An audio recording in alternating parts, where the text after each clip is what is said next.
Hello and welcome to CEF1R's Roundup, a new bit here on YouTube where we're going to be talking about the events from the jam-packed CEF1R event weekends.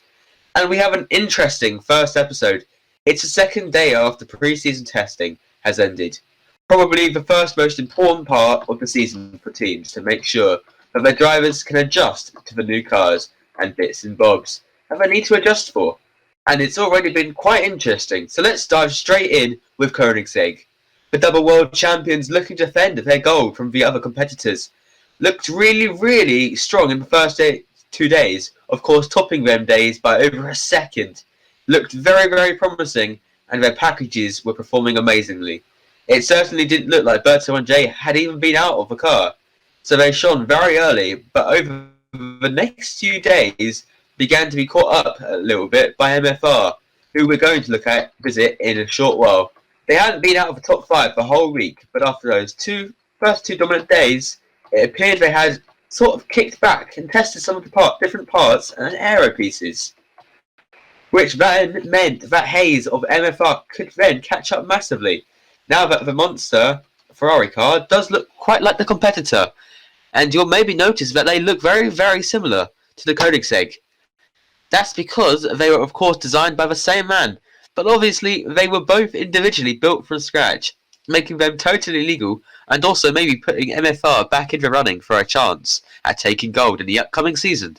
However, it does seem as if Hayes is outpacing his teammate Shadow by a large margin, which maybe could impact their chances at Constructors, but we will see shortly. And moving on to their sister team, Monster Alfa Romeo.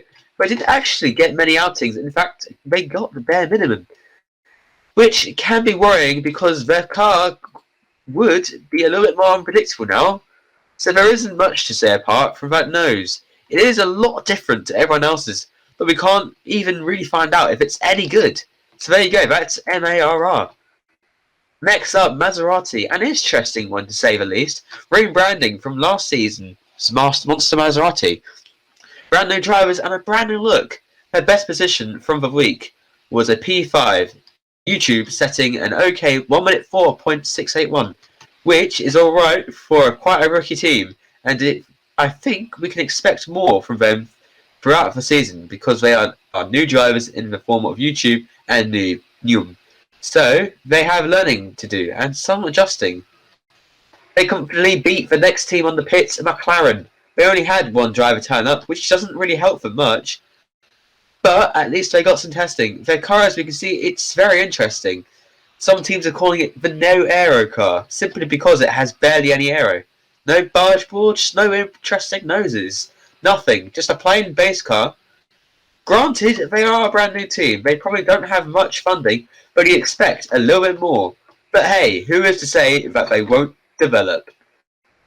And Alfa Toro with their flashy livery they did recently. They finished P5 in last season's constructor standings, and from the looks of testing, they are beating the midfield, the better of the system teams in the paddock. Despite being protested at the moment of recording, we will update you on that in Melbourne. So, final few teams now. Mazda didn't show up too much, didn't do too much, not much to report on there, apart from that nose. Very interesting, and once again, very weird. And Sunset GP, they had some decent outings actually.